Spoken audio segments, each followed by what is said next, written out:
The sweet spot we talked about, he made it look so easy. What more is there to say? Now comes what has been said to be the hardest part.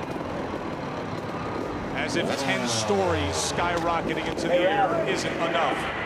The free fall back down. Here it comes. Robbie was leaning out there, he was looking down, and the weight of that motorcycle alone would terrify a normal human being. But Robbie's so confident as he goes to the edge of that 100-foot drop.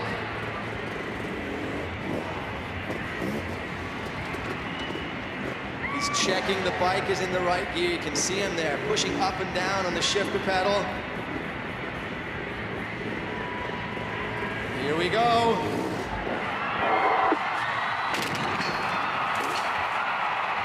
He did it! Higher than anybody has ever gone before, and successfully returns